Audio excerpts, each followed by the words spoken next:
Hey folks, Quill18 here, and welcome to the continuation of my preview for Europa Universalis 4. Now, we're going to start getting into the specifics of what has been added, what has been changed, what has been removed from the previous versions of Europa Universalis, but we can't do any of that until we talk about the new PowerPoints system, because, well, it touches almost everything. Virtually every aspect of gameplay has been modified in some way by this new PowerPoint system, and personally I think it's brilliant, because one of the big things with games is it's important to give players interesting and meaningful choices, right? Because you don't want things to be on autopilot, you don't want to make people feel like it's very linear, and also you don't want to give people choices that they sort of feel kind of arbitrary, like, well, I can go this way or this way and it doesn't really mean anything. And to be honest, I often felt that way about the slider system in Europa Universalis 3. Your government sliders, right? So it's like, well, I could go one notch towards aristocracy or one notch towards plutocracy, but that little change either way is not going to have a tremendous impact. It doesn't feel like I'm getting an immediate benefit. Now, yeah, okay, in the long term, I'll eventually get all the way to the right or to the left of whatever slider I'm manipulating more, but it never felt really satisfying. Plus, you can only do it every so often, so it was very far and few in between. And then also the budget sliders and technology sliders, again, you know, they didn't feel entirely satisfying. And that's one of the things that's being addressed here. In fact, speaking with Paradox Studios and the developers there, they often felt like especially with the economic sliders, that they were confusing to new players and not terribly satisfying to veterans. They're a little bit dull and a little bit plain, and in any given situation there's pretty much sort of one correct sort of slider to put, and it wasn't very terribly interesting. So they spent some time thinking about it, and Johan Anderson, the lead programmer for Paradox, described this PowerPoint idea as a sudden stroke of insight from which kind of everything else about the game derived. And so how does it work? Okay, so we're going to backtrack a little bit. We're going to talk about the economy first. First of all, there's no longer the split between monthly and yearly income. That was, again, one of those aspects where as a new player, you're like, what is going on here? I don't understand it. And, you know, was it historically kind of accurate-ish? Maybe-ish. But really, it didn't really add much to the actual game. So instead now, there's no yearly income.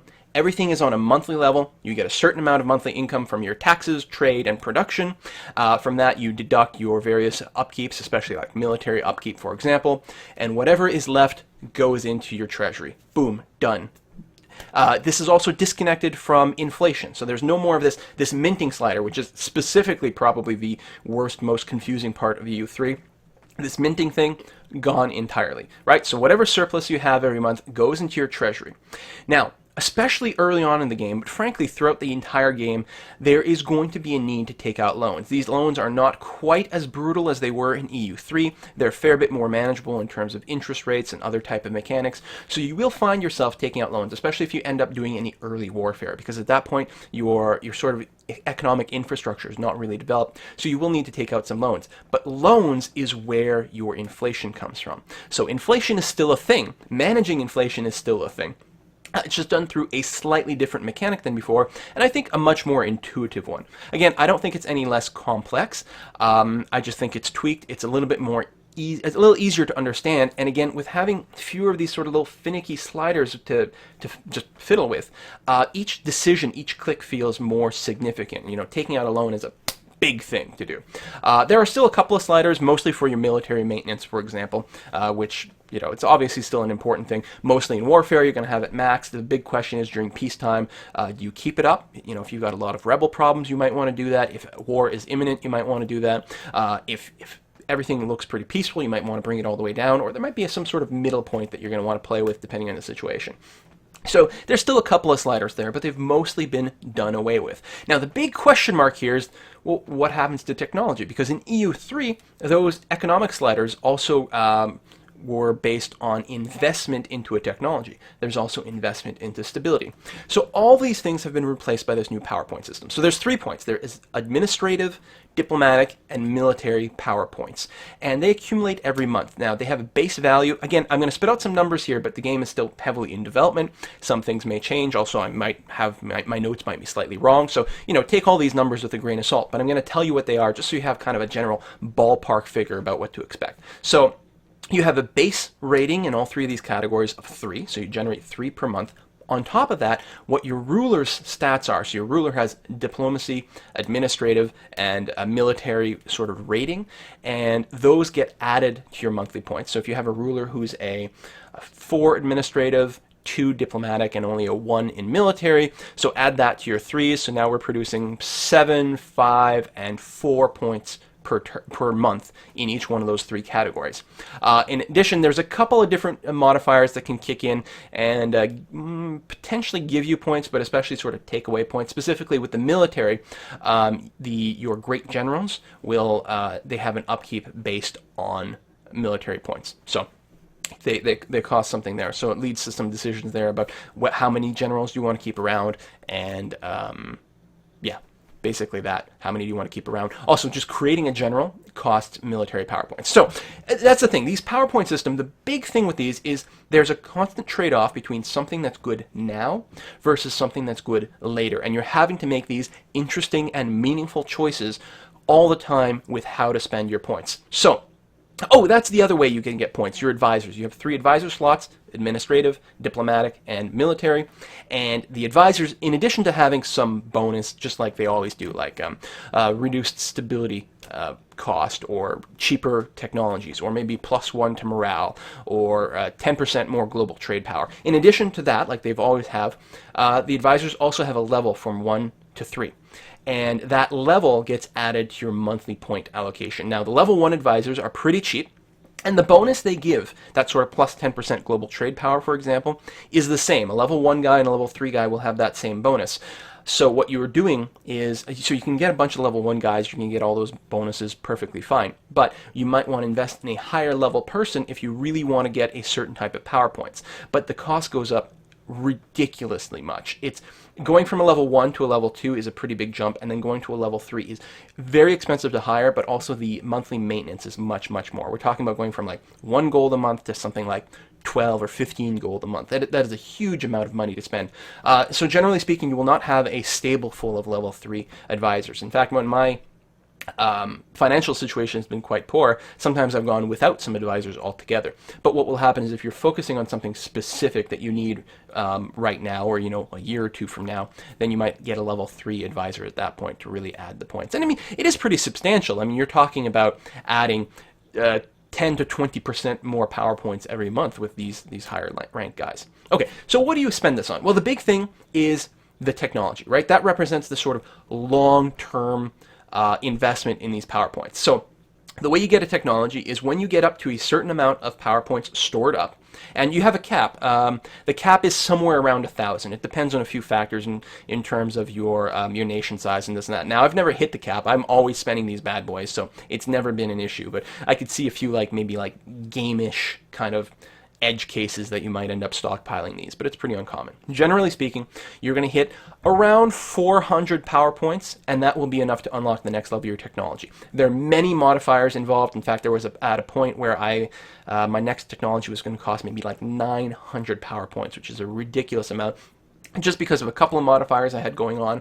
Most notably, I was very far ahead of the curve. I was something like 34 years ahead of the tech curve in a particular category. I think it was administrative tech, and that really increased the cost. So there are only 3 tech categories. Administrative stuff tends to deal with things like tax rate, production, maybe buildings that help your stability costs. I'm trying to remember off the top of my head, but that sort of thing. Those are your administrative tech upgrades. So they'll unlock things like the Constable, which is a building that you can build in a province that gives you plus 25% more tax rate there.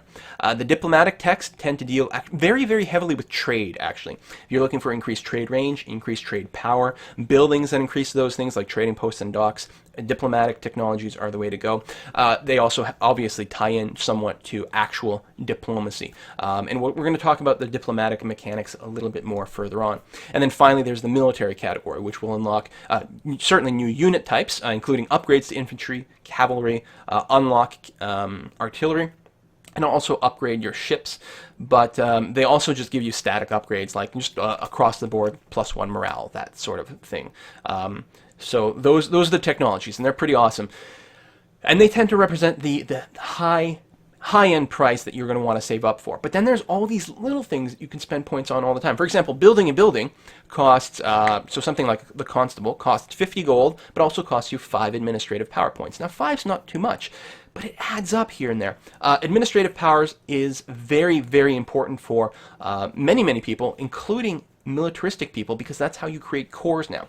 In EU3, creating a core in a province was simply, you just had to hold it for 50 years.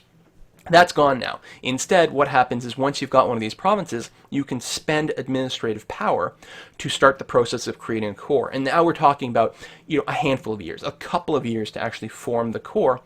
But you have to spend those power points, and that, that can hurt. The cost, the amount of time and the power point required to form a core depends on a huge variety of factors, I think. So the more powerful, important provinces will cost more and take longer, whereas a colony that you just settled will cost virtually nothing. I mean, I'm talking about you're talking about over 100 power points to create some cores, whereas a province can cost like 4 power points and basically happen instantly. You just click the button, boom, it's been cored, as opposed to waiting for several years to get it done the other way. So, and there's actually a variety of diplomatic technologies and national ideas, again, we'll talk about that a little further, that can improve the speed of core creation, but also slow down the speed that other people can create cores on provinces that you consider one of your cores. So if they take over one of your provinces and then try to turn it into one of their cores, you can actually delay them dramatically. So there's a lot of really interesting choices that way. So administrative PowerPoints tend to be very, very potent. Diplomatic stuff that you can do for certain types of diplomatic actions will require a diplomatic points to be spent for that.